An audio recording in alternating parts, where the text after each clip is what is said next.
విజయవాడ ప్రాంత ప్రజలకు గొప్ప శుభవార్త.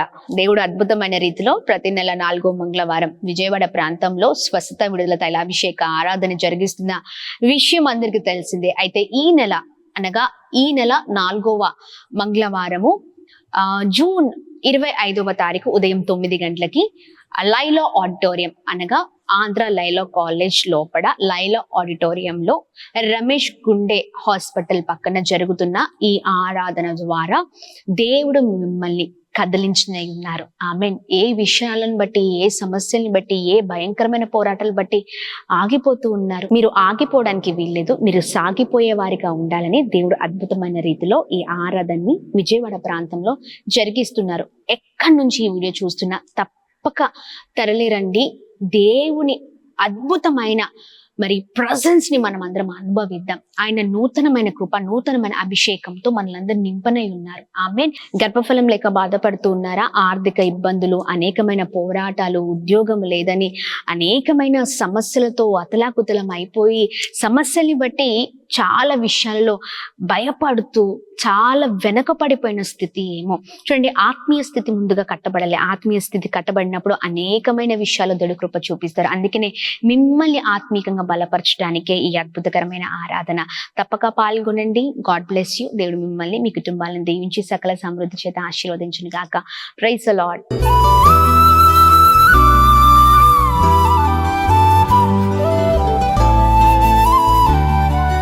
ఈ ఉదయం దేవుని వాగ్దానం. నీకు వాగ్దానం ఇచ్చిన దేవుడు నమ్మదగినవాడు, నిన్ను విడువడు, ఎడబాయడు.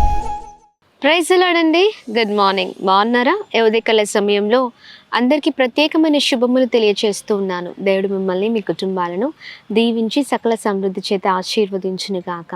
ఆమేన్. చాలా సంతోషం కదా. ప్రతి ఉదయం దేవుని మాటల ద్వారా దీవించబడుతున్నాం. ఎంతగానో దేవుని మాటల ద్వారా మన జీవితాలను మార్చుకుంటున్నాం. ఆయన మన జీవితాలను మార్చివేస్తూ ఉన్నారు కదండి. పాపపు జీవితం, చెడ్డ జీవితం, ఎందుకు పనికిరాని జీవితం కేవలం దేవుని మాటల ద్వారా మార్చబడుతుంది. ఆమేన్. ఈ ఉదయకాల సమయంలో కూడా అందరం లేవగానే ఉదయకాల సమయంలో దేవుని కృతజ్ఞతాస్తులు చెల్లిస్తూ ఆయన బలమైన మాటలు పట్టుకొని ముందుకు సాగుదామా? ఇంకెందుకు ఆలస్యం? ఈ ఉదయకాల సమయంలో ప్రత్యేకంగా దేవుడు మనందరితో మాట్లాడుతున్న ఆయన ప్రత్యేకింపబడిన మాటలు ఆమోసు గ్రంథము 5వ అధ్యాయము 14వ వచనం. మీరు బ్రతుకున్నట్లు కీడు విడిచి మేలు వెతుకుడి, అలాగు చేసిన ఎడల మీరు అనుకొని చొప్పున దేవుడు సైన్యములకు అధిపతియగు యెహోవా మీకు తోడుగా నుండును. ఆమేన్. దేవుని నామానికి మహిమ కలుగును గాక. అద్భుతకరమైన మాటలు కదండి. చూడండి, ఉదయకాల సమయంలో దేవుడు మనము ఎలా బ్రతకాలో నేర్పిస్తూ ఉన్నారు. మనమంట కీడును విడిచి మేలు చేసినప్పుడు, మేలును వెతికినప్పుడు మనకు దేవుడి తోడు ఎల్లప్పుడూ ఉంటుంది. ఆమేన్. దేవుడు అలాంటి వారికి తోడుగా ఉండే దేవుడై ఉన్నారు. అందుకని మనం బ్రతుకున్నట్లు, మనం జీవించినట్లు, మన జీవితాలు గొప్పగా ఉండాలి అంటే, మనం గొప్పవారిం అవ్వాలంటే, మన జీవితాలు చాలా ఉన్నతమైన స్థితిలో ఉండాలి అంటే మనం కీడును విడిచి మేలును వెతికే వారిగా ఉండాలి. ఈ రోజున చాలా కుటుంబాలు శాపాన్ని చూస్తూ ఉన్నాయి. చాలా కుటుంబాలు ఎన్నో సంవత్సరాల కొలది అదే బ్రతుకు, అదే జీవితం, మార్పు లేదు. ఎందుకో తెలుసా అండి? జీవితాలు మారట్లేదు కనుక, జీవితాల్లో మార్పు లేదు కనుక దేవుని తోడు ఎన్నటికీ ఉండదండి. మనం ఒక పనిని పూనుకున్నామంటే, మనం ఒక విషయాన్ని బట్టి ముందుకు సాగుతున్నామంటే ఆ పనిలో మనము సక్సెస్ అవ్వాలి అంటే విజయాన్ని పొందుకోవాలంటే దేవుని సహాయం ఖచ్చితంగా కావాలి కదా.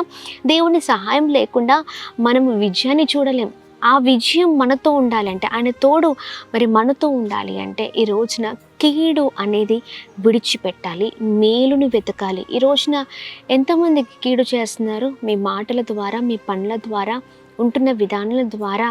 నా జీవితము నేను ఉంటే ఇంకిదంతా ఇది చాలు, ఇంకా ఏదో వద్దు అని స్వతహా ఎవరి గురించి వారు ఆలోచించుకోవడం లగ్జరియస్ లైఫ్ కదా. ఎదుటివారు పాడైపోని, ఎదుటివారికి ఏదైనా కానీ ఏ హాని అయినా జరగని కదండి. ఎదుటి వారిని చూసి సంతోషపడేవారు, వారు పాడైపోతున్నప్పుడు సంతోషపడేవారు ఎంతోమంది ఉన్నారు. ఇదిగో అలాంటి వారిని చూసి నువ్వు సంతోషపడితే అదే కీడు నీకు చుట్టుకుంటుంది. జాగ్రత్త. అందుకనే వారిని చూసి కనీసం నవ్వను కూడా నవ్వద్దు. ఈరోజున కీడును మానేయమని దేవుడు అంటున్నారు. కీడును విడిచిపెట్టు, మేళ్ళను వెతకండి, మేలు చేయడం ప్రారంభించండి.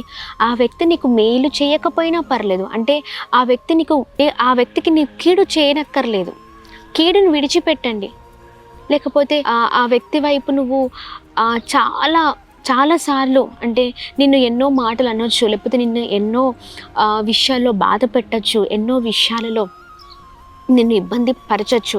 కానీ నీవు మేలు చేయనక్కర్లేదు. కానీ అట్లీస్ట్ అతనికి కీడు చేయకుండా నీ జీవితంలో ముందుకు సాగు. నీ ఆలోచన విధానాన్ని మార్చుకో.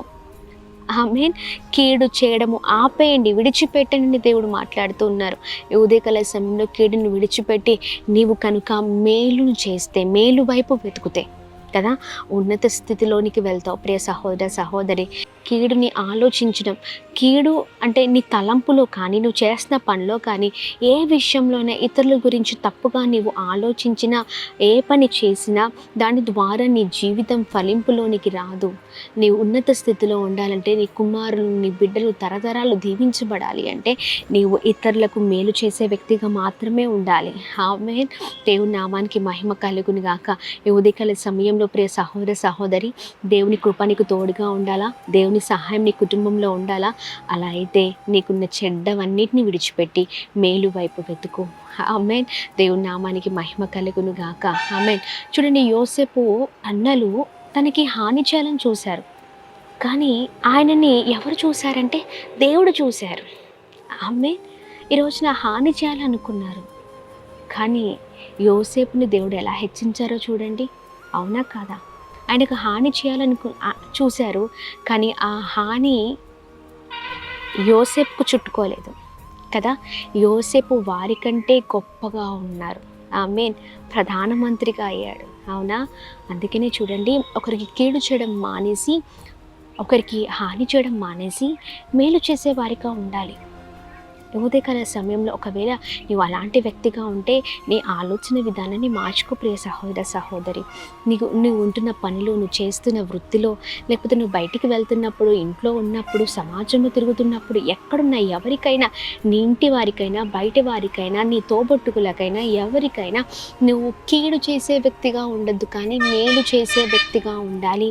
ఒకవేళ నీ ఎదుటిగా ఉన్న వ్యక్తి కీడు చేసినప్పటికీ నీవు మాత్రం ఆ వ్యక్తి గురించి తప్పుగా ఆలోచించద్దు.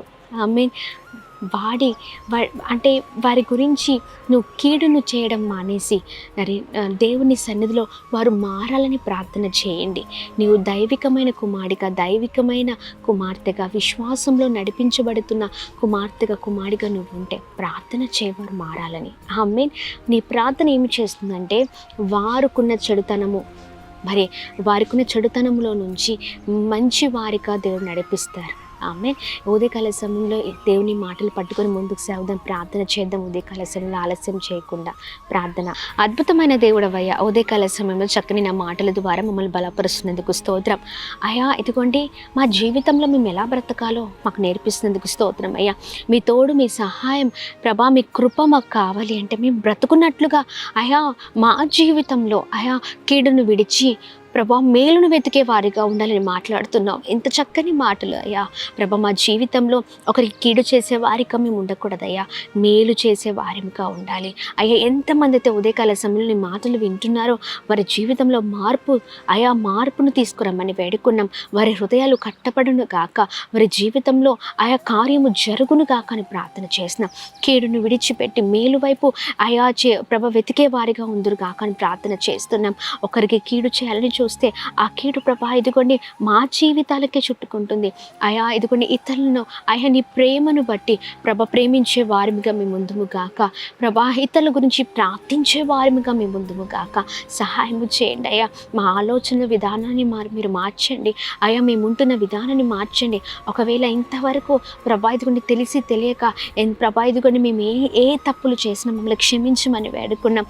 ప్రాముఖ్యంగా మా ప్రియులు ఎంతమంది ఉదయకాల సమయంలో మీ మాటలు వింటూ వారి జీవితాలు మార్చుకోవాలనుకుంటున్నారో వారి జీవితాలను మీరే మార్చమని వేడుకున్నాం. సహాయం చేయండి, అద్భుతం జరిగించండి. అలాగే మేము ప్రార్థన చేసిన ఉదయకాల సమయంలో ఎంతమంది అనారోగ్య స్థితిలో ఉన్నారో, లేమి స్థితిలో ఉన్నారో ప్రభా, ఇదిగోండి ఎంతమంది అయితే భయంకరమైన పరిస్థితుల్లో ఉన్నారో వారికి మీ తోడు, మీ క్షేమం, మీ కాపుదల ఉండుగా కానీ ప్రార్థన చేస్తున్నాం.